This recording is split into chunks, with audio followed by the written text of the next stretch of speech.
नमस्कार साथियों, भारत से जुड़ी इंटरनेशनल खबरों के इस सीरीज में आपका एक बार फिर से स्वागत है। कुछ इंपॉर्टेंट हाईलाइट खबरों की बात करें तो अभी तक केवल पीएम नरेंद्र मोदी के रूस यात्रा पर जाने की चर्चा ही चल रही थी, लेकिन अब ऑफिशियली पीएम मोदी की तरफ से इसका अनाउंसमेंट कर दिया गया है। यहाँ तक कि इस विजिट की जो एग्जैक्ट डेट है वह भी सामने आ चुकी है। लेकिन जैसे ही ऑफिशियली रूस के मॉस्को में जाने का अनाउंसमेंट किया गया, वैसे ही तुरंत इमीडिएटली अमेरिका के जो एनॉय यानी कि राजदूत है, उनकी तरफ से भारत को धमकी मिलना शुरू हो गई और उन्होंने साफ साफ कह दिया है कि इसके लिए भारत को वैश्विक प्रतिबंधों से सचेत रहना होगा। वहीं दूसरी तरफ खबर निकल कर आ रही है कि भारत और रूस के बीच में सुखोई 57 स्टेल्थ फाइटर जेट को लेकर बातचीत हो सकती है।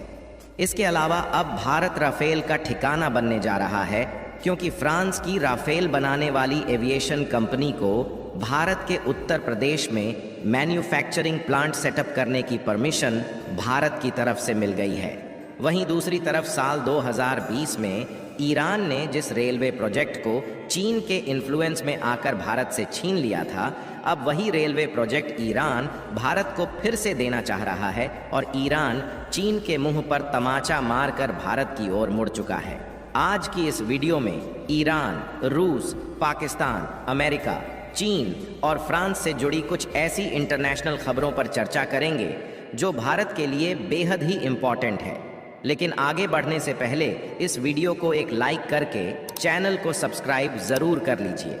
क्योंकि यह आपके लिए तो 1 सेकंड का काम है, लेकिन इससे हमारी काफ़ी बड़ी मदद होती है।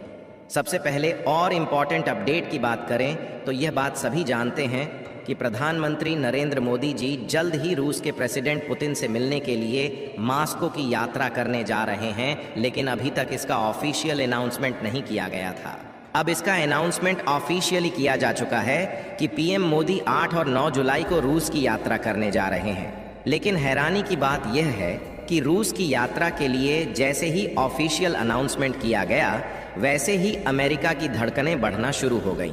और अमेरिका के जो एम्बेसडर हैं, उनकी तरफ से भारत की कंपनियों पर सैक्शंस लगाने की धमकी मिलने लगी। और अगर आप इस रिपोर्ट को देखें तो अमेरिकी एम्बेसडर की तरफ से सीधा भारत को धमकी दी जा चुकी है कि यदि ग्लोबल सैक्शंस के बावजूद कोई भी इंडियन कंपनीज रूस के साथ ट्रेड बढ़ाकर सैक्शंस का वायलेट करती हैं तो उन्हें सचेत रहने की ज़रूरत है। और आपको बता दें कि यूएस एम्बेसडर द्वारा दिया गया यह स्टेटमेंट भारत के लिए चौंकाने वाला है, क्योंकि अमेरिका की तरफ से यह स्टेटमेंट ऐसे समय पर दिया गया है जब पीएम मोदी रूस की यात्रा करने जा रहे हैं और दोनों देशों के बीच द्विपक्षीय व्यापार को और भी ज़्यादा बढ़ाने का समझौता होने जा रहा है। लेकिन अमेरिका के साथ साथ कोई भी पश्चिमी देश यह नहीं चाहता कि भारत के रिलेशन रूस के साथ मजबूत हों, क्योंकि भारत ऑलरेडी रूस के साथ व्यापार कर रहा है, तो उससे अमेरिका जैसे देशों का नुकसान हो रहा है। और आपने ध्यान दिया हो तो इसीलिए हाल ही में G7 में शामिल कंट्रीज़ की तरफ से जापान पर प्रेशर किया गया, जिससे जापान ने बेंगलुरु बेस्ड एक टेक्नोलॉजी कंपनी पर प्रतिबंध ठोक दिया। वैसे अमेरिकी एनॉय की तरफ से धमकी मिलने के मेन रीज़न को देखा जाए तो अमेरिका के साथ साथ सभी पश्चिमी देश रूस को पराया देश घोषित करना चाहते हैं, ताकि कोई भी देश रूस के साथ किसी भी तरीके से व्यापार ना करे और रूस सभी देशों के सामने झुकने पर मजबूर हो जाए। लेकिन सोचने वाली बात यह है कि अमेरिका ने जो प्लान बनाया, इनका प्लान पूरी तरह से फेल होता हुआ नजर आ रहा है, क्योंकि देखा जाए तो दुनिया में अगर सबसे ज़्यादा प्रतिबंध किसी देश पर लगा है तो वह है रूस। लेकिन हाल ही में एक रिपोर्ट में इसका खुलासा हुआ कि रूस दुनिया का सबसे ज़्यादा इनकम जनरेट करने वाला कंट्री बन गया है और इसमें सबसे ज़्यादा साथ दिया है भारत ने, क्योंकि भारत ने रूस और यूक्रेन के युद्ध के दौरान पिछले 2 सालों में भारी भरकम मात्रा में क्रूड ऑयल परचेस करके पिछले कई सालों का रिकॉर्ड तोड़ दिया है। अगले बड़े अपडेट की बात करें तो खबर निकल कर आ रही है कि भारत रूस के सुखोई Su-57 फाइटर जेट को खरीदने की डील फाइनलाइज कर सकता है, क्योंकि देखा जाए तो भारत इस समय फाइटर जेट खरीदने के लिए अलग अलग देशों में मौका तलाश रहा है।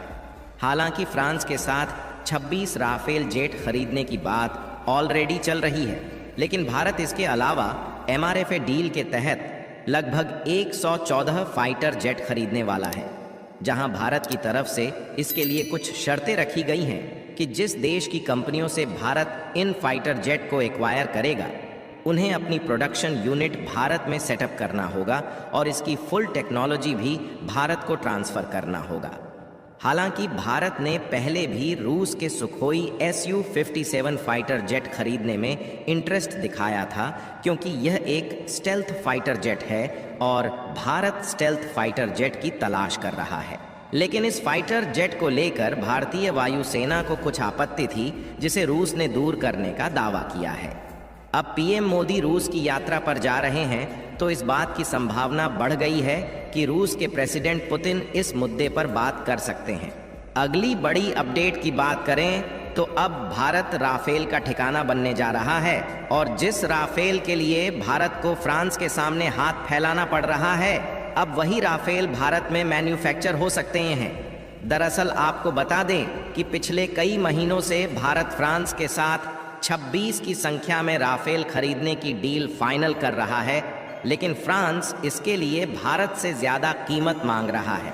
जिसके लिए भारत और फ्रांस की राफेल बनाने वाली डसॉल्ट एविएशन के बीच नेगोशिएशन चल रहा है, जिसने अमेरिका जैसे देशों की फाइटर जेट बनाने वाली कंपनियों को चौंका कर रख दिया है। क्योंकि फ्रांस की राफेल बनाने वाली यह कंपनी डसॉल्ट एविएशन भारत के उत्तर प्रदेश राज्य में प्रोडक्शन यूनिट सेटअप करने जा रही है, और अच्छी बात यह है कि इसके लिए फ्रांस की तरफ से डसॉल्ट एविएशन को परमिशन मिल चुकी है। यानी कि अभी तक राफेल फ्रांस में मैन्युफैक्चर किए जा रहे थे, लेकिन अब मेड इन इंडिया वाले राफेल देखने को मिलेंगे। हालांकि आपको बता दें कि शुरुआत में डसॉल्ट एविएशन जो प्लांट सेटअप करने जा रही है, यहाँ पर भारत के जो एग्जिस्टिंग राफेल और मिराज 2000 फाइटर जेट है, उनकी रिपेयरिंग और रखरखाव किया जाएगा, और कुछ सालों बाद फ्रांस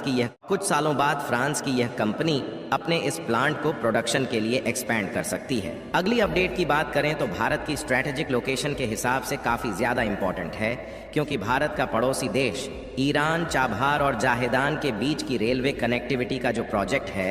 वह भारत को सौंपने जा रहा है। और यह खबर इंटरेस्टिंग इसलिए बन जाती है क्योंकि आज से कुछ साल पहले 2020 में चीन के कहे सुने में ईरान ने इस प्रोजेक्ट को भारत के हाथों से छीन लिया था।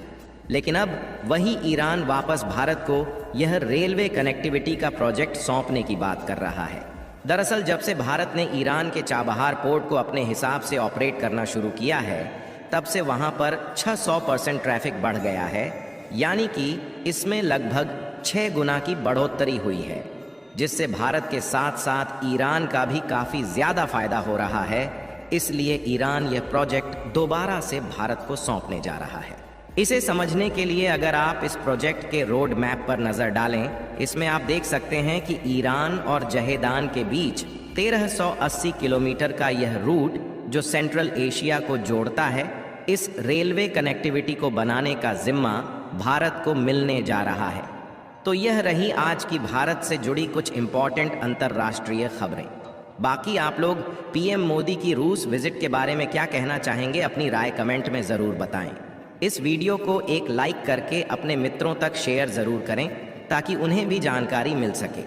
इसी तरह और भी नॉलेजेबल वीडियो देखने के लिए चैनल को सब्सक्राइब करके बेल आइकन को ऑल पर ज़रूर सेलेक्ट करें।